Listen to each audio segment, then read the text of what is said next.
Good afternoon, everyone. Welcome to today's presentation of the CURC webinar series entitled Managing Surplus Property for Zero Waste.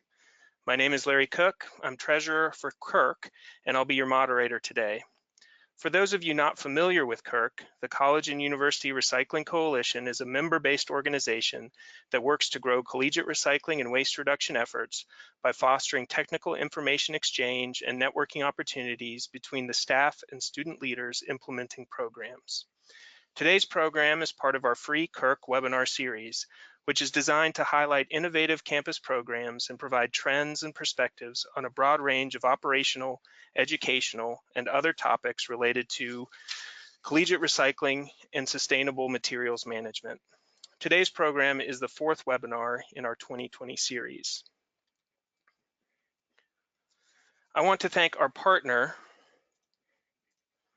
AASHE, the Association for the Advancement of Sustainability in Higher Education, for the logistical and promotional support of the webinar series.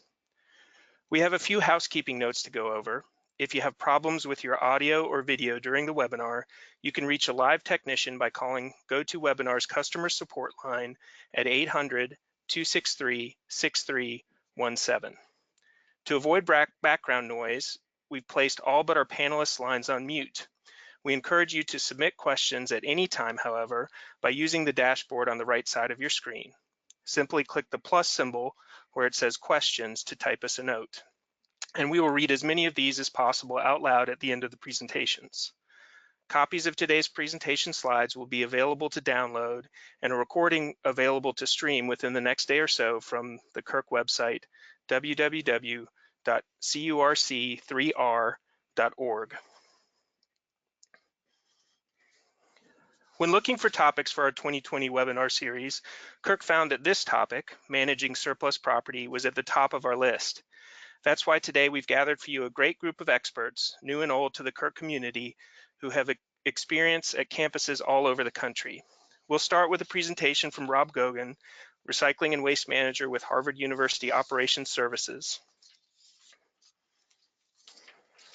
Next, we'll hear from Heather Billings, Green Business Specialist at the Center for EcoTechnology. Lastly, Kris Jolley, the Reuse and Recycling Manager at Michigan State University Surplus Store and Recycling. Rob Gogan is Recycling and Waste Manager for Harvard University. He oversees waste reduction, surplus, recycling, composting, and disposal for the campus. His goal is to partner with students, faculty, and staff, along with neighbors, public agencies, and vendors to reduce Harvard's per capita trash by 50% from 2006 levels by 2020. Welcome, Rob.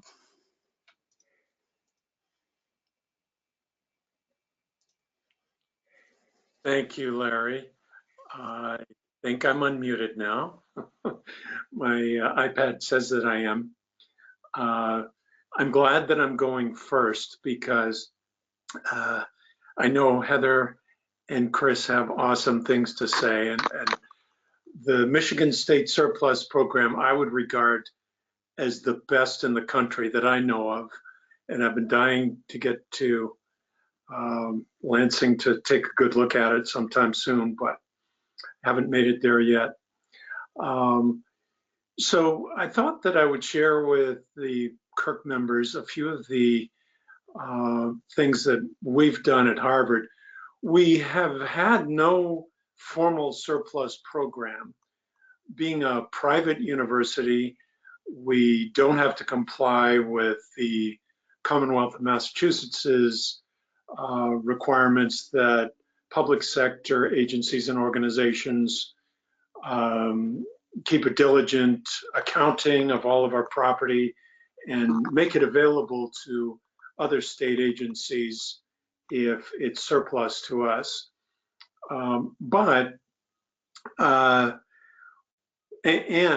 Because we're a private, decentralized organization, we have a great many wealthy departments and centers and a great many that aren't so wealthy. Oftentimes, a wealthier group will be disposing of items that a needier group will need and won't even know that they're available.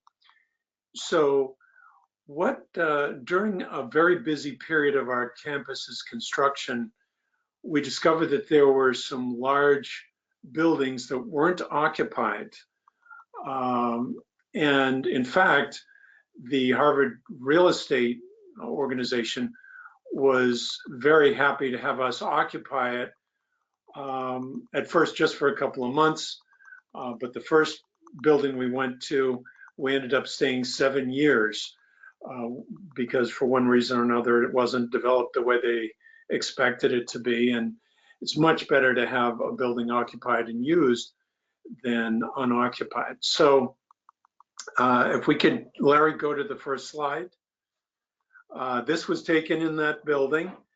It used to be a utility warehouse where they parked vehicles and had equipment ready for storm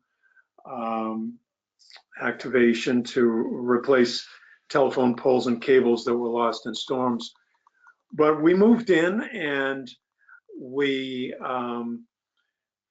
made it the home of Harvard Habitat for Humanity. They had asked us to collect goods at move-out time and store it over the summer and then make it available for their stuff sale. And these are 3 of the student volunteers that came and stayed through the summer. The university gave them room and board through the summer to sort out the clothes, the books, the furniture, the shower caddies, the waste baskets, the mirrors, the fans, et cetera, all the things that students like to have in their rooms. And the first summer, the first fall stuff sale, they sold out in 20 minutes, made $300. And within 8 years, they had broken $100,000 in sales. And these revenues helped them fund their building trips to the local National Habitat for Humanity building sites, building efforts. So it was a program that saved students money at move-in time. And if we go to the next slide, Larry, you'll see the stuff sale. All the goods are arrayed out on the plaza next to Harvard Yard. And it's the biggest yard sale in Cambridge. And I think it's the biggest move-in sale in the nation. It's raised over $1.2 million since our first sale in 1997. And it's something the students look forward to every year. Books are the big money maker. There's a lot of student resale of students' own books, but there are enough books donated to Habitat's stuff sale drive that it's still the biggest money maker they have. And then I would say it's appliances, mini fridges, fans, microwaves, lamps, and then all the random other stuff that students collect and need in their dorm rooms. And if we could go to the next slide, please, Larry. So FreeCycles, we have, I think, over 100 FreeCycles campus-wide in the course of the year, about half of which we support. Our biggest one probably is a quarterly FreeCycle at 124 Mount Auburn Street. We take over the entrance lobby and we bring in a couple of truckloads of goods that during the lunch hour of these administrative workers, they come down and they donate and they take away goods that they can use both within their departments and at home. There are many departments that want to have only FreeCycle available for their own departments. So they limit the goods available and the shoppers to just people in their departments. But there are many groups that make it available to other departments and home goods as well.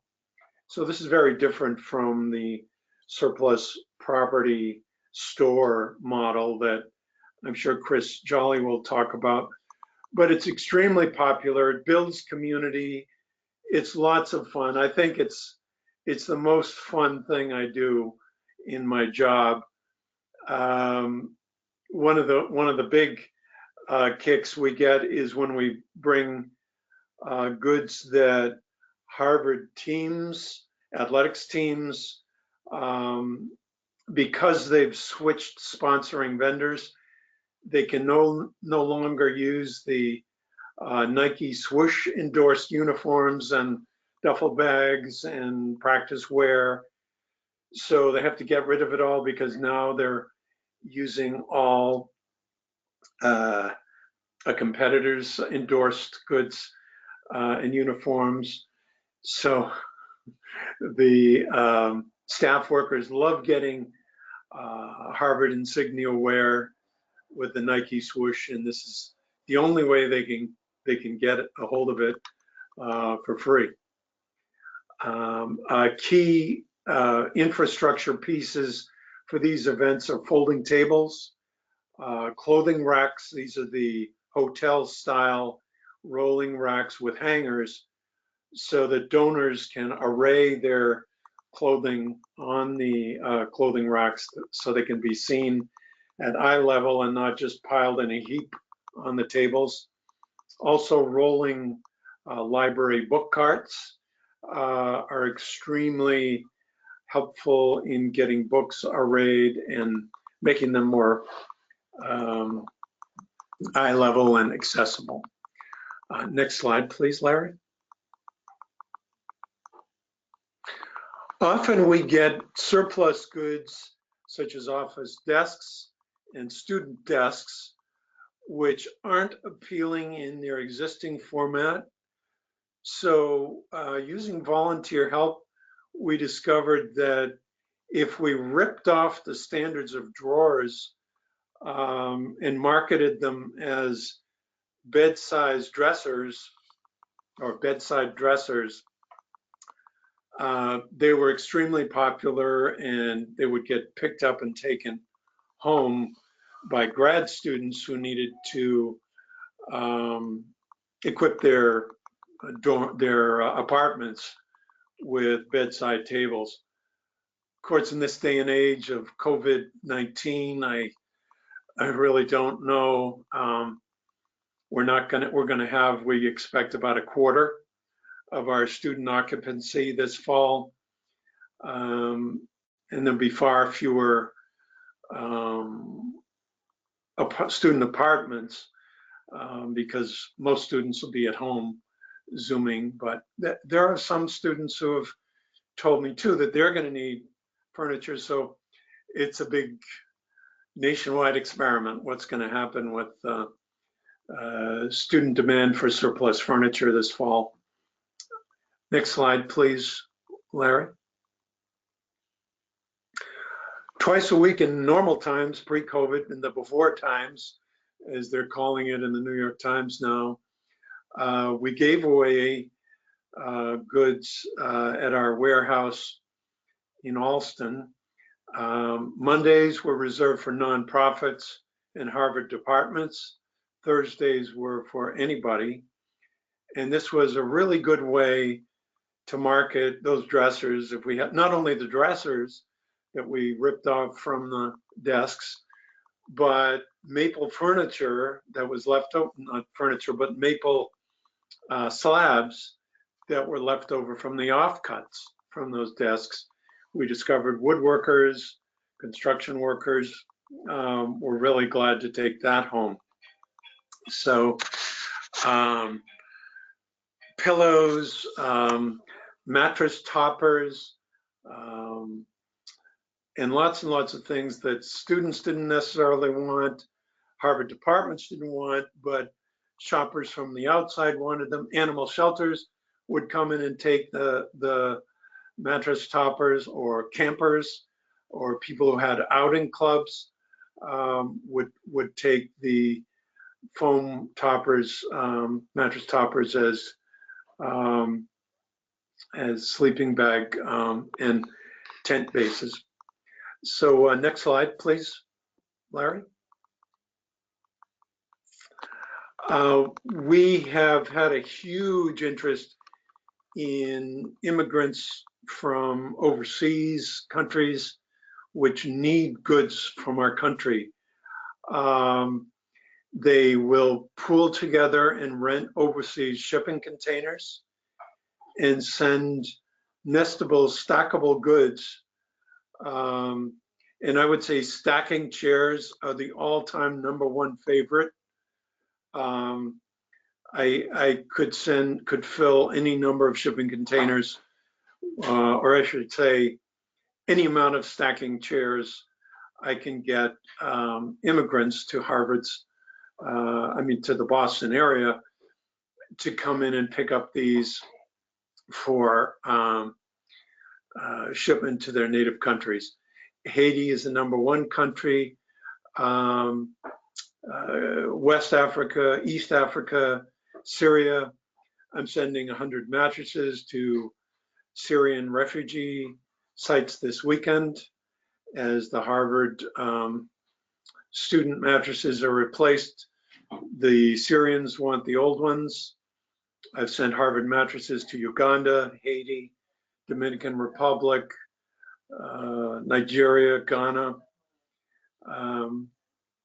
and many, many nonprofits in the New England area. So that's my run of slides. I'll be happy to answer questions whenever Larry wants to take them. But now I think it's time for Heather to take control. So take it away, Heather. Thanks, Rob. We will save questions for the end, but we've got some great ones coming in for you. So just as a reminder, if you do have a question to ask for any of our today's speakers, you can click on that plus sign. We're getting a couple messages about some technical difficulty with sound or screen that we're trying to take care of, but just as a reminder, a recording of this webinar will be available within the next couple of days on the CURC website if we're not able to resolve any technical difficulties today. So moving right along, our next presenter is Heather Billings. Heather has a BS in mechanical engineering, an MBA in sustainability, and over 25 years experience in the waste and recycling field. As an environmental specialist for the Center for EcoTechnology, Heather delivers customized practical waste diversion recommendations and implementation assistance to businesses and institutions. And with that, I will hand things over to Heather.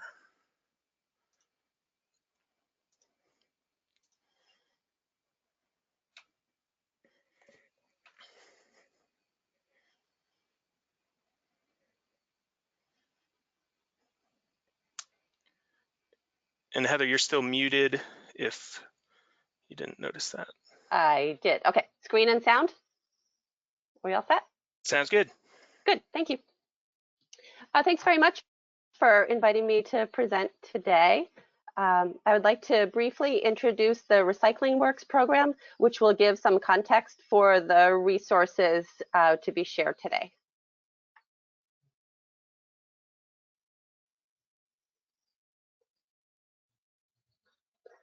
CET, the Center for EcoTechnology, is a nonprofit environmental organization based in Western Massachusetts. For over 40 years, we help people and businesses save energy and reduce waste. 9 years ago, the Massachusetts Department of Environmental Protection created the Recycling Works in Massachusetts program, which is to assist businesses all over and institutions all over the state with waste reduction, donation, and diversion. And CET was awarded the contract. The initial Recycling Works priority was to help businesses navigate the rollout of the commercial food waste disposal ban in 2014. but the program does so much more. Besides providing a hotline and email service for incoming questions, Recycling Works staff like me perform on-site technical assistance to offer specific recommendations for improving programs. We also develop and maintain a robust website, send out monthly newsletters, to just name a few examples. CET runs a number of other programs that help institutions save energy and reduce waste in New England, such as the Community Climate Fund and Wasted Food Solutions. And please feel free to follow up with me to learn more about those. RecyclingWorksMA.com is a robust website with constantly updating information, which does not lose its relevancy at the state borders. The Find a Recycler tool is one of our most used resources, followed closely by the Estimate Your Food Waste page. So this search tool is populated with vendors and haulers that serve Massachusetts. And the drop-downs include items ranging from cardboard to furniture, edible food to mattresses, and can be filtered by if you're looking to find a hauler or looking for a processor. The information is supplied by the vendor, so we do give a disclaimer that being listed here is not an endorsement, but it's a great place to get started with contact information. We follow the EPA waste management hierarchy and also the EPA food recovery hierarchy when working with our businesses and institutions. But we find that people don't necessarily think about their waste in that exact order. They may start a diversion program, which then may raise questions about sorting, including where should this perfectly usable item go? Or why did we purchase this item in the first place? So thinking from a zero waste perspective, we look into barrels and dumpsters while we're on site, and we encourage managers to do the same, to see what can be diverted or eliminated. We see entities source separating single stream, dual stream, or a hybrid by pulling out cardboard and mixing the rest. In Massachusetts, there are disposal bans on many construction and demolition materials, including wood, metal, clean gypsum, asphalt pavement, brick, and concrete. So those items have to be kept out of the trash or the bulky waste. It's also advantageous to sort these for LEED certification, city requirements, and or to save costs. Mass DEP is proposing adding bans in the fall of 2021 on mattresses and textiles, and also reducing the food waste threshold from 1 ton a week down to half a ton a week. And I want to say hard to recycle materials can still be hard to recycle. We don't have magic solutions. But we try, for example, to make connections for reuse of materials like 5-gallon buckets, which can be used for collecting food waste. Which brings me to the Business and Institutional Furniture and Office Equipment Reuse Guidance page. We have several guidance and best management practice documents on the website. And the process we use is to convene service providers, organizations, and other stakeholders to understand what's happening in the industry, identify challenges or gaps, and by bringing everyone together over several meetings and document iterations, we create an agreed upon resource. And this guidance was developed in the spring of 2018, and the links are all included here.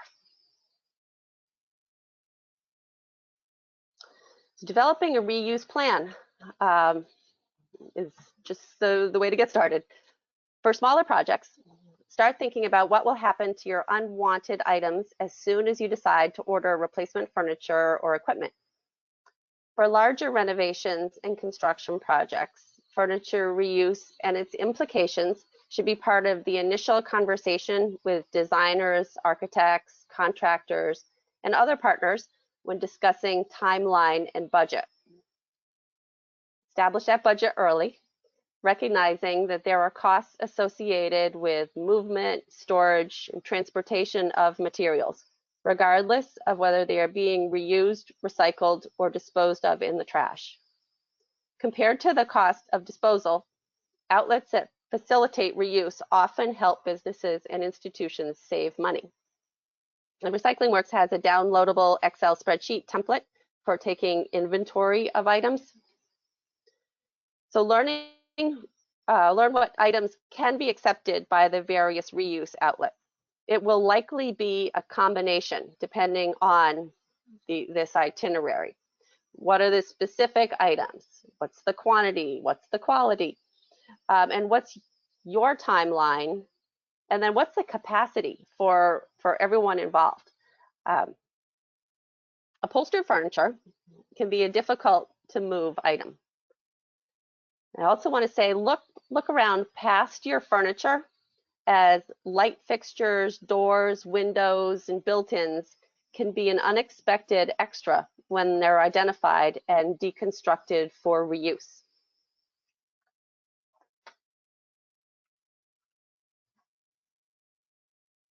This chart can be helpful for considering the best fit for your surplus.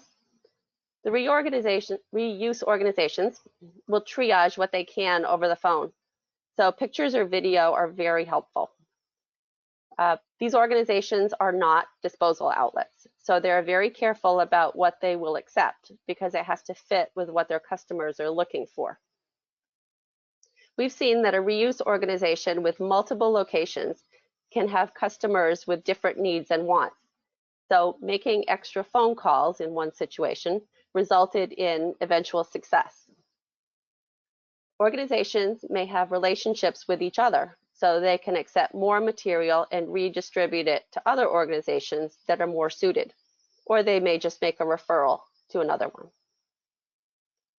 Coordinating pickup is also key, as the organization may not be able to go into your buildings and the material needs to be kept out of the weather. Some organizations are for free and some have a charge. Evaluating the service costs, tax deductions, and avoided disposal costs are all part of the equation. State facilities in Massachusetts, like Rob mentioned, have additional considerations through the State Surplus Property Program and the Uniform Procurement Act. And I just wanted to say that likely other states have specific requirements also for declaring taxpayer purchased items as surplus. There are labor costs associated with these extra steps, but disposal is also a cost that might be avoided. And the steps include declaring the item's surplus property, listing for other executive departments. After 30 days, the items can be offered to cities and towns. After 50 days, they're available to licensed nonprofit organizations. After 60 days, any materials not claimed can be auctioned or donated through state contracts or an appraisal and salvage process. So streamlining the process with a checklist can be helpful so that it doesn't seem daunting and deemed cost prohibitive. Offering items free to the public is also an option. But at some point, there are materials that can't be moved for reuse. The reuse organizations, again, are not disposal outlets. So giving them trash reduces their ability to provide services because they have to divert funds for disposal costs. So find out what your caller can accept in their trash, recycling, and other streams, such as wood and metal. And source separating can likely save on disposal costs. Identify any potential hazardous or toxic items that might require special handling and remove them safely. Because sometimes those unwanted hazards end up hidden in drawers and trunks.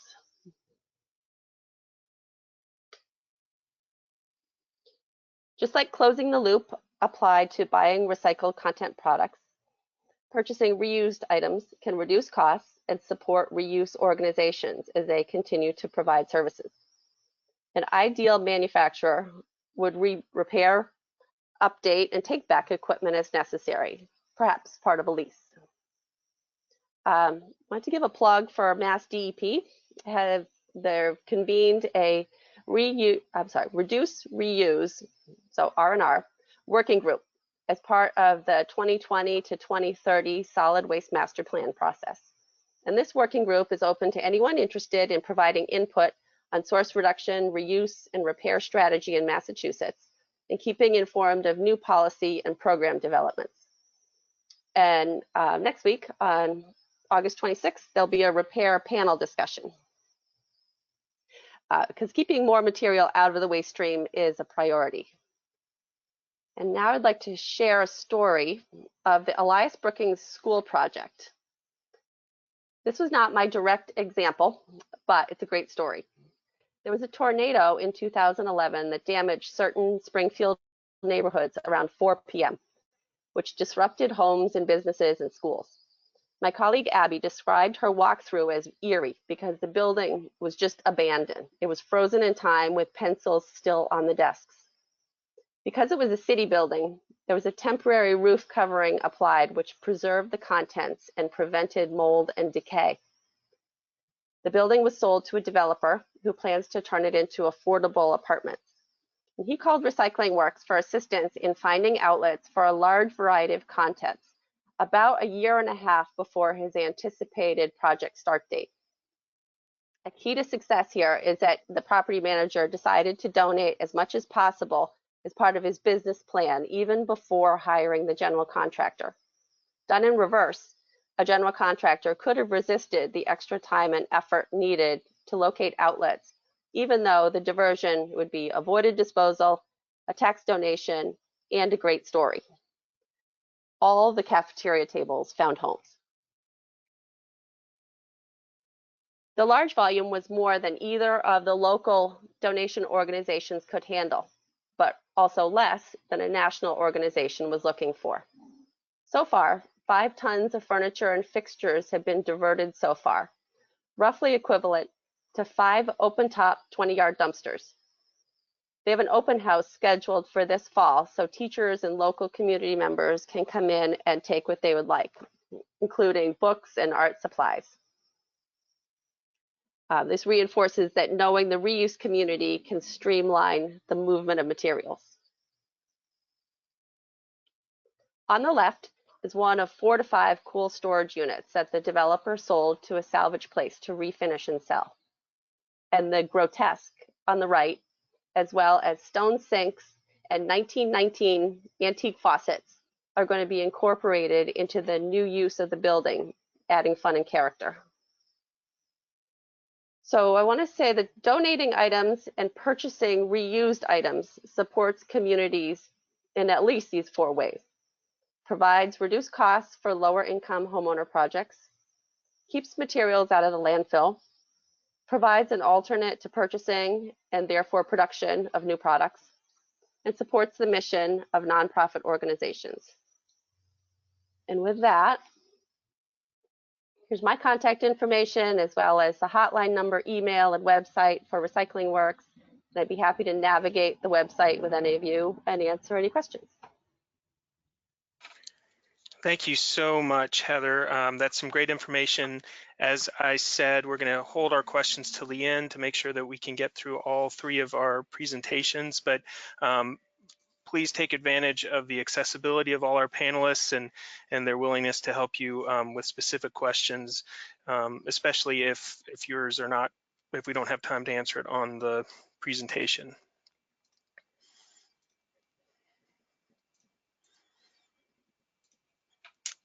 All right, our next panelist is Kris Jolley. He's been at Michigan State University since 1997, where he's held a variety of positions within the surplus and recycling departments, including education coordinator, contract administrator, and sales manager.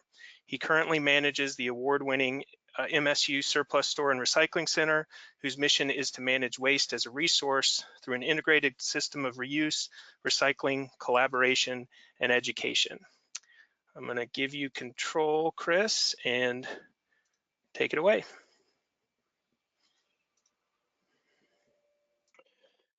Thanks, Larry, and thanks for the kind words, Rob. Looking forward to that visit someday. My goals today, I want to give you a high-level overview of how MSU handles solid waste and the important role that surplus plays in that.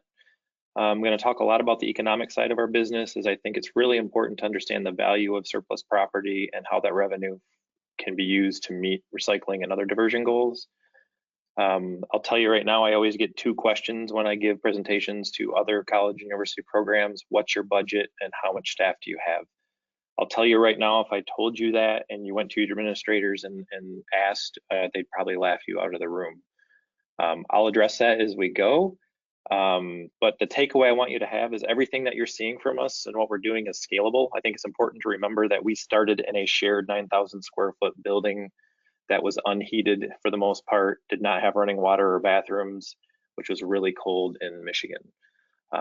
Today, and at that time, the surplus property business was about $130,000 a year.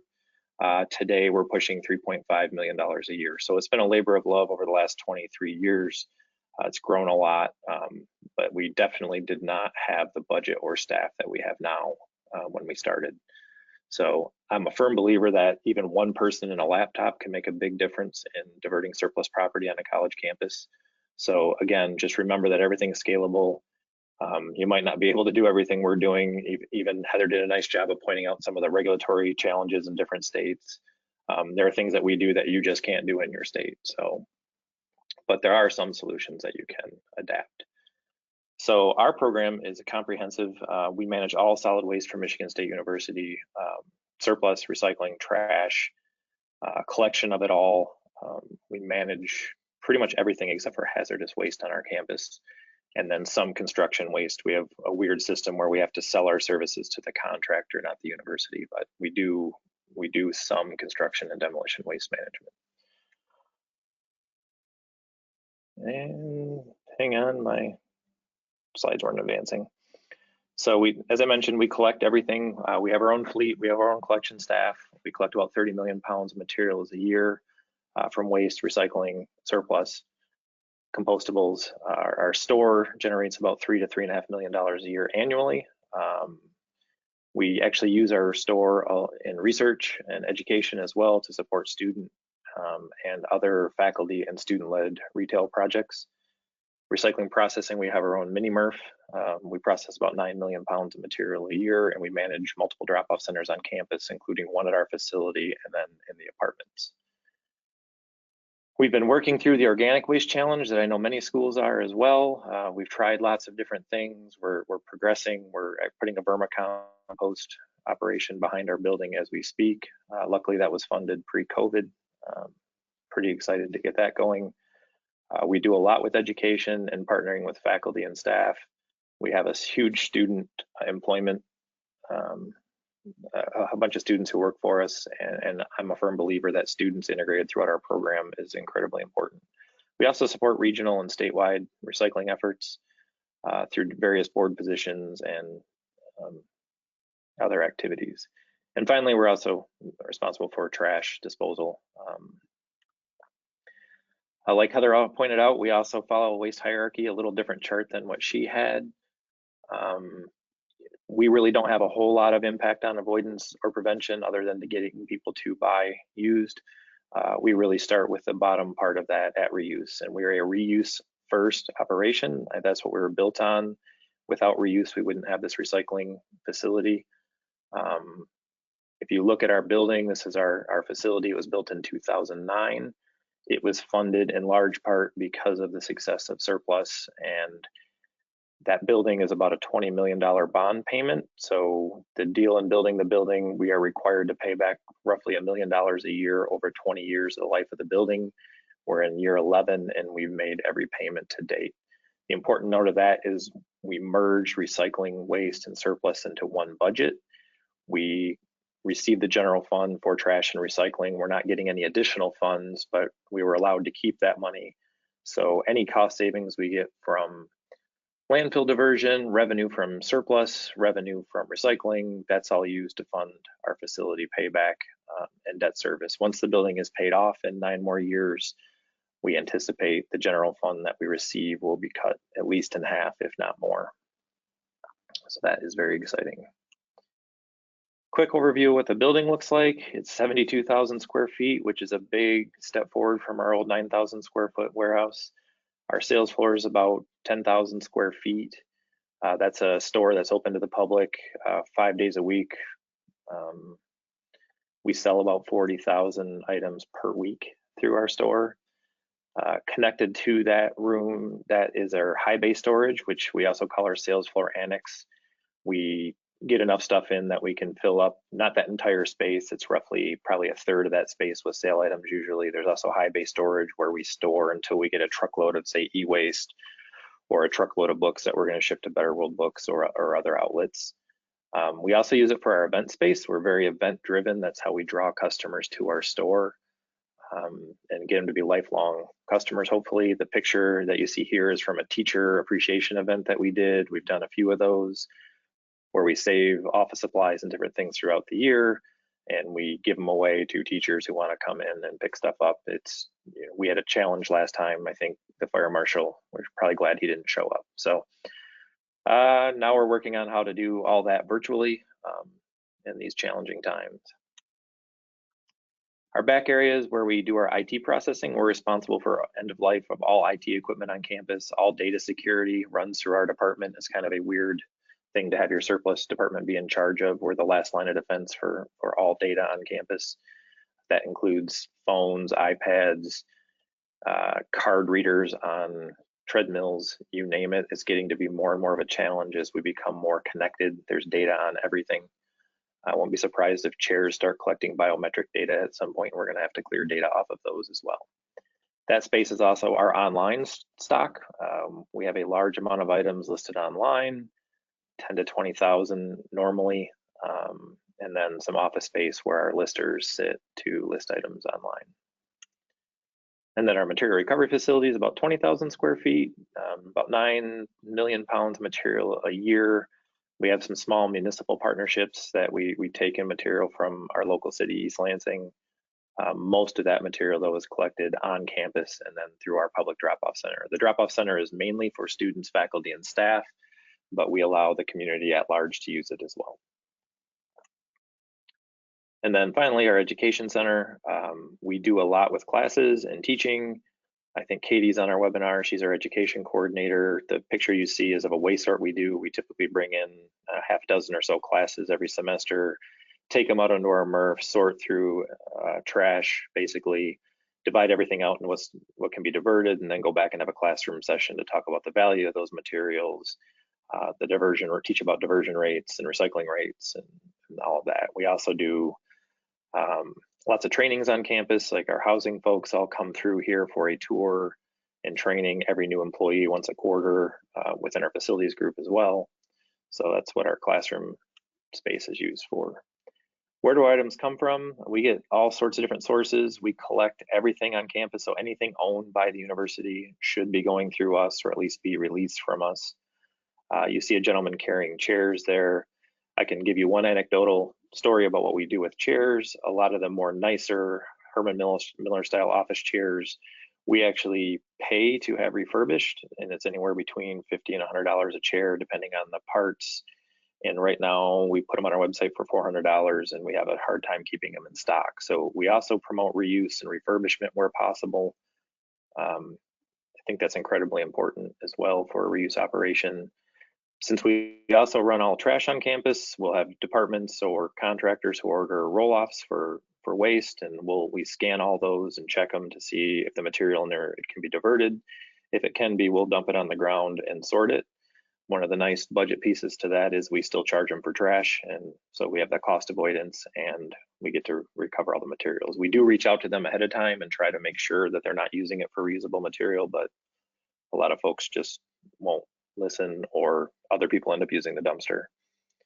We have a program called Community Reuse, where we take items from students, faculty, staff, and alumni at our reuse store. We believe that it's important to have a one-stop shop, so it's kind of connected with our drop-off center, our public drop-off center for recycling. People really like to bring all their recycling in and drop off computers or other usable furniture and usable items that we turn around and sell through our store. And then finally, we do some municipal partnerships and private business partnerships. We have a tri-county collection called Recycle-Rama, where we provide the reuse services in conjunction with some other nonprofits. We also help out businesses where we can, large and small, when they're having trouble placing items. We just picked up, I think, 80 refrigerators from a local apartment complex, not apartment complex, but a hotel. And that's all revenue. Usually they just give us the material and we can sell it and turn around. And one of the important things to know about us is we try to keep everything that we can in the local community. That's not always possible. That's why we have a pretty large online presence. And I can talk about that more in a minute as well. Where we sell at our store. We're open Monday through Friday. A little bit strange hours. We've experimented with extending them to evenings and weekends, but it really doesn't make a whole lot of a difference. But we want to be more accessible. So one of the nice things, possibly nice things, out of this pandemic is we're really pushing our online presence and curbside pickup. Where actually our store is going to remain closed probably through most of the school year. We're focused on listing everything online, and it's going well. Most of that is local pickup only. We don't ship it, but we do also sell on eBay, on Amazon, and we're just now launching an Etsy store as well. Before, I would say we were selling only about 5, maybe 10% of our product online. Right now we're shifting to selling 100%. We hope to open the store again someday, but we're running at about 35% of our normal staff working, and half of those folks are working from home. So it's a bit of a challenge to run a store. And frankly, my staff isn't very comfortable with being open and arguing about facial coverings and that stuff. Some of the exciting things that we do, so we sell, we make our money on I think our old director of finance, she'd call it trinkets and crap. That's where we make our money, because we don't owe that money back to anybody. We don't pay anybody, but we do sell large things. We sold a train engine for in the neighborhood of $200,000. We've sold a Zamboni. Most of the revenue from the sale of big items like that go back to the originating department that sends it to us. We've given back about $1.6 million a year over the last few years, on top of that $1.1 million a year in building payback or debt service. We do lots of other things. We partner with all sorts of departments on campus outside of just reuse. A lot of them do support sustainable initiatives. So our MSU Shadows program, you see the gentleman holding that kayak paddle there, that was made out of wood from trees that were taken down from campus, either diseased or removed for other reasons. So we take trees and we turn them into furniture, paddles. So we're trying to reuse the wood instead of burning it in a power plant or just chipping it and land applying it.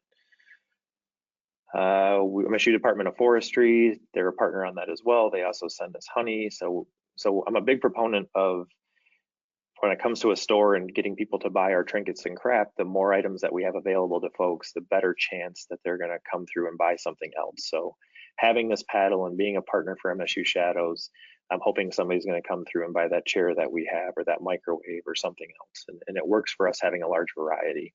So when a lot of these academic partners are looking for somebody to partner with on a retail operation, most retail places are going to take 35% of your sale cost. We're taking 10 to 15% tops, and most of that's just payment processing costs, because we really believe in being a good partner, and then their merchandise makes us look better and help us out. A couple other ones, MSU Marching Band, we're on our 3rd cycle of turning their old uniforms into pillows. They change uniforms every 8 years, and they have them, I'm sure a lot of you have seen those. They turn them into pillows, we turn around and sell them. We have about 8 years to sell them, and that money goes back into buying new uniforms. And then our libraries has one of the largest comic book collections in the world. We sell a lot of comic books for our library. That revenue goes back to the libraries, and they in turn get to buy new comics to help fund their program. One of the things I'm very excited about that we've been slowly building up is our Spartan Upcycle store, Creative Reuse Center. It's a combination of teaching. This started with we have about 700,000 pounds of glass a year that comes through. We don't receive any money to recycle that material. We also don't get charged, so we're lucky that way. But the thought is, how can we generate revenue out of items that we typically give away for free or are seen as no value? We've sold over 1,000 glass bottles over the last 2 years for, I think, in the neighborhood of $3,000 to $4,000, which isn't a lot of money, but it's a lot more than $0 per glass. We're also doing classes where we taught people how to make paper flowers, paper wreaths. We're upcycling furniture. I actually see a lot more of this happening this winter as I'm trying to keep my staff busy and covering cost due to campus being close to a shutdown. This chart's a little hard to read, but I can't really think of a better way to show it. What I'm trying to show here is the pounds of reuse is about 2,000, and our total value is about 3 million, 3.5 million. Recycling, we get about 5,000 tons, and you can see where the value is at. And it's really just to show you the value of reuse over recycling, organic, and waste. And for us, reuse funds our ability to take commodities like polystyrene, glass, things that are not revenue producing in our recycling stream. So reuse is, really what funds and helps us make recycling happen and grow and experiment and try different programs. I can't tell you how many different things we've tried with organic waste, but that comes from revenue from reuse is how we're able to do that. Kind of showing where we've gone over the last 30 years since we've started. It's pretty fascinating. Reuse is slowly growing. Our landfill waste is going down. Recycling has grown a lot. That's just a snapshot that I like to show people. We really are making an impact. Interestingly enough, the volume of everything has been going down the past few years, which is nice. It's a good thing we want to see.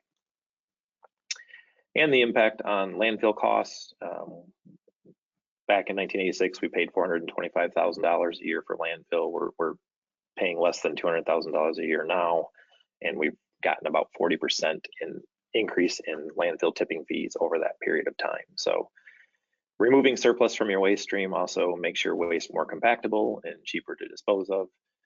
We find that same thing with plastic and other recycling commodities. Our waste stream is a lot more compactable and cheaper to dispose of now. How do we do it for our online store? We use a program called Shopify. It's a third-party off-campus vendor. We pay them an annual subscription fee. It's better than some of the other ones that take a percentage of your sale, which we didn't want to do. So this is just an annual fee. This is just a snapshot of our dashboard from last week for online. It's connected through eBay and then a couple other sites, so we can have our product listed in both places at the same time. We've tried about 3 or 4 different back-end website processors over the years, and this has certainly, I think, been the best one to date. Marketing is obviously a big thing for us. We don't pay a whole lot in marketing per year. My marketing budget is probably less than $2,000 a year. We take advantage of all the free marketing that we can find. Most of that comes through events. Those are a big draw for us. And then Facebook is still kind of the hallmark for social media. We do some stuff on Instagram, but Facebook is really where we draw most of our customers in. About 20,000 followers, and it grows probably 10% every time we have a big event.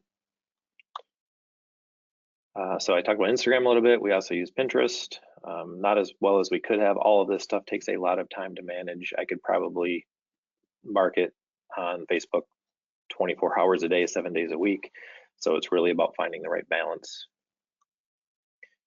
And then finally, what is the impact that has on us? So those waste sorts we do with our student classes and other waste sorts, we quantify what our waste stream looks like. So surplus as a total of our total waste, surplus as a sliver of our total waste stream is only 1%. So we're doing a nice job of taking surplus out of our waste stream. Our marketing to campus departments are to just basically send us everything, and we will figure out if it has value or not, and that has really worked well for us. We pay for the trash anyway through general fund, so I do have to pay a little bit extra to go pick it up and move it back here, but regardless, we're paying to throw it away one way or the other, and I'd rather have a chance to sell it or give it away for free than to just landfill it. So that's our total waste stream. We still have a long way to go. 37% of that material is still recyclable, 28% is organic, 1% surplus, and 33% I would call as actual trash or waste. And our impact on MSU, we return in any given year, we're returning about $1.6 million a year to the general fund. Our debt service payments about $1.1 million, and our cost avoidance is about $85,000. It only costs in Michigan, it only costs us about 1.5 cents per pound to throw something away. So landfill cost avoidance is a hard case to make. And then finally, if you'd like to follow us, as I mentioned, we're on Facebook and Instagram. I'm also personally happy to answer any questions and help out in any way that I can. To answer my first 2 questions, Our annual budget is between $7 and $8 million. We receive about $2 million a year in general fund. We give back about $4 million, $3.7 million in value for that money. That's actual value in dollars. I think we provide a lot of other social and social value that isn't counted on there. And then our staff size, I have about 120 staff members in a normal year, 35-ish full-time regulars, the rest, maybe 20 temporary employees, and the rest are students. And that's the entire program. Our program is so intertwined that it's hard to break out exactly how many staff support surplus, just surplus. That's all I have. Thanks, Kris. That's really a gold standard program that you've been developing, and so I'm sure a lot of us are jealous just seeing those numbers. We've got some great questions for the whole panel. But we'll start with you, Kris. A couple things. For your upcycling and creative reuse store or center, is that something that you kind of grew organically out of existing staff, or did you have to kind of seek out some outside expertise to get that up and running? Mostly existing staff. We had a few volunteers who helped us out, but yeah, mostly existing staff. And then kind of following up on that, I would never think that this would happen with your operation, just seeing all those photos, but there's been a lot of experience on other campuses where spaces like that, or free office supply reuse centers get cluttered and messy and really unusable because there's not dedicated people to kind of keep them up to date. Do you have any tips for people on how to keep those clean and usable? I guess that kind of space. Yeah, that's tough for me because since our stuff is all staffed and we operate just like any retail store that you would see. So I'm lucky enough that I have a big enough staff that we can keep things neat and tidy. As I mentioned, yeah, we operate just like a store. So we're straightening shelves every day. We're restocking every day. Okay, and then another one about how you develop pricing for all your items. Yeah, a lot of it, there are probably 4 of us. You combine us, we've got 80 years experience in selling all this material. It's also pretty easy. eBay is really easy to go out and check sold prices and see what stuff is going for. You also just have to know your local market. I'll tell you that right now, during this pandemic, 6 months ago, I would tell you I could not sell or give away 17 or 19-inch monitors. Now we're selling them like crazy. Desks and office furniture for home offices are selling for probably 3 times what they were selling for before. We try to sell everything at what we think is fair market value, which is basically what somebody's willing to pay for it. But when it comes to comps, we're checking eBay, we're checking Amazon's used marketplace, we're looking at Facebook Marketplace, we're looking at Amazon. I already mentioned Amazon, but yeah, we check other places to do our best. Great. One final question for you, Kris, and then we'll kind of open it up to other folks. Do you have advice for, one of the advantages of your program is how intertwined and comprehensive it is. For example, on my campus at the University of South Carolina, purchasing surplus property is a part of the purchasing department, and they just have kind of a different mandate than we in sustainability or waste and recycling do to keep moving stuff out no matter what. Do you have advice for folks where it's not integrated, how to either kind of develop the relationship with your surplus property division, or eventually perhaps even propose and emerging, that sort of thing? So that's a tough one. We went through a about an 8-year period where I reported to 7 different directors. I reported to purchasing. I reported to our power plant of all strange places. I reported to the controller. All I can tell you is I did the best I could do with the different situations I was in. So when I was under procurement, I actually focused on our larger big ticket items and the bidding process and trying to even looking at their best practices. So how do I write ethics so my staff, people don't think my staff is just getting the best deals and there's this back of the house, because that's one thing purchasing does really well, is having, ethical sales and making sure everything is above board and transparent. And it comes to forging relationships. I talked about finances earlier. I hate to be trite, but money talks. And if you can figure out ways to start generating revenue for people and showing that you can do it, they'll be impressed. The reason why our building exists today is because our VP of Finance was just stunned that we could sell bricks from a construction projects for $75 a piece. And then he just started following our sales regularly. And one day he came in and said, "You can sell all this surplus junk for this money. Can you make a recycling program work and build this building?" And here we are. So it's really about not being afraid to try and finding where you can get those cracks. And that's what I mean when I say one person in a laptop can figure stuff out. I helped a municipality who was trying to figure stuff out, and I was like, just try Facebook Marketplace at first. You don't need a building. You don't need all of this stuff. You can sell it where it's at and just start somewhere. And that's what I was trying to talk about, being scalable. Just find your crack and where you can start. It's the best advice I can give. Great.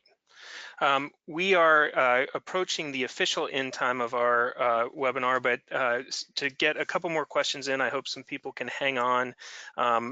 Rob, we have a question for you, or several questions regarding especially your international donations, and questions about, do you work with an outside agency like IRN? How do you handle the logistics of shipping, the costs of it? Have you looked at the kind of carbon footprint implications of shipping versus landfilling versus domestic reuse? Kind of if you could dive a little bit deeper into that part of your operation. Sure, I'd be glad to. The immigrants and the visitors to our surplus center pay for shipping. So they provide all the labor and transportation to remove the goods, pack them up, and normally they'll take a 40-foot overseas shipping container and team up with 3 or 4 or 6 other people, and they divvy it up by feet.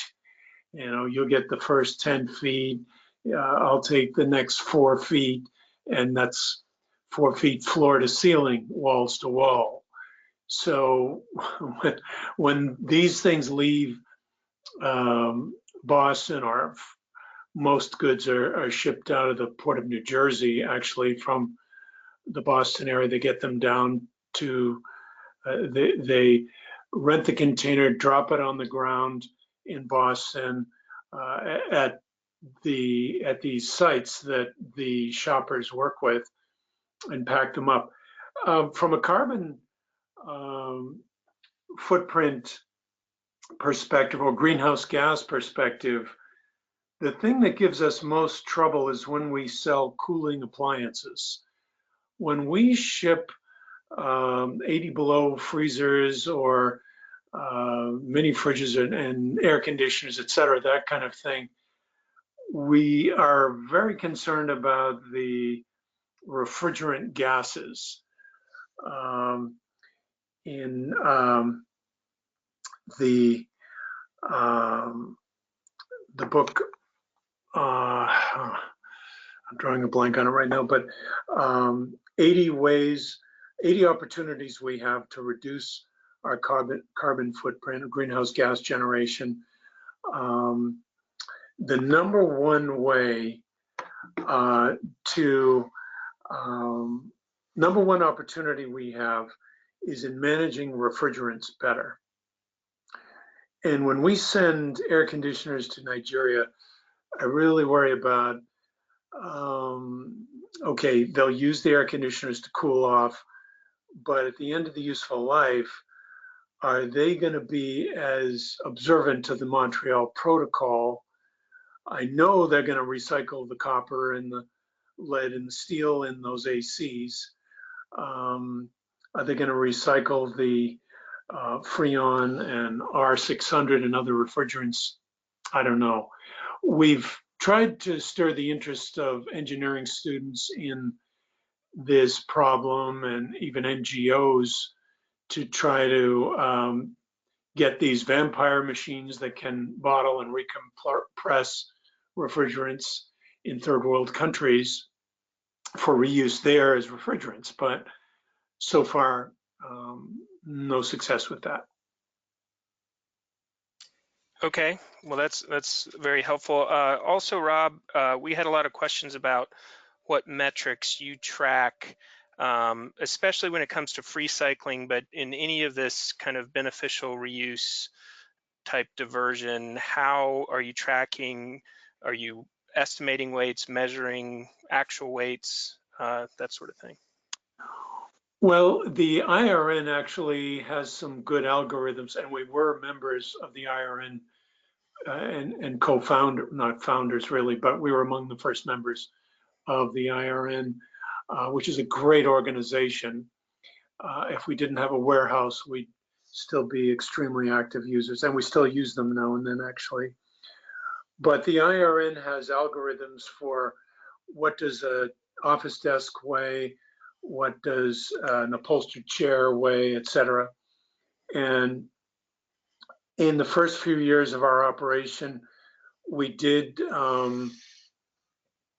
take a little more effort in measuring what we generate. We also estimate what, we have a good sense of how many moving trucks come into our facility as departments are moving or cleaning out or getting ready to renovate. And that's how we receive the majority of our surplus property actually is from movers, paid for by the donating departments. And it's about 1 ton per moving truck.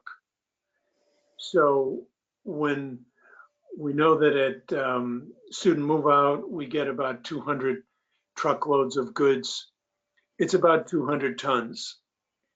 And when we tally up all the mini fridges and clothing, we actually get weights on the clothing and books that we sell. So we do get weights for some of the goods. It's pretty close to 200 tons. So we have a figure that we carry forward based on our estimated tally on the volume to weight conversion. Great, thank you. I've got one quick question for Heather, and unfortunately we haven't been able to get to all of them today just because of time constraints, but Heather, you had a lot of very specific Massachusetts information that I think can be applied more generally across the country or beyond. Are there any particular recommendations or resources that you would recommend for folks in other areas of the country or the world that you'd just like to highlight to give those of us who are not in Massachusetts? So I don't really have a good answer for other resources. However, please feel free to use the Recycling Works resources because they are applicable in many areas. They're very kind of general information as well as specific. But if that person would like to contact me later about a specific area, I can kind of check with my colleagues and see if they have experience in that area. Great, thank you so much to our entire panel. This has been really very informative for me personally, and I hope for the rest of our audience. Just wanted to let you know about a couple of upcoming webinars and events. Our next CURC webinar is actually going to be a workshop. This is a new format that we're going to try out because we aren't able to do our workshop in conjunction with the AASHE conference this year, although we will have a presence there. So if you're attending the virtual AASHE conference, please pay attention to the CURC session on that schedule. But October 15th from 1 to 4 p.m., it's going to be focused on composting for your campus. We've got some great partners who are involved with that. And look ahead for specific speakers and the format of that. It's an exciting opportunity that we're proud to offer.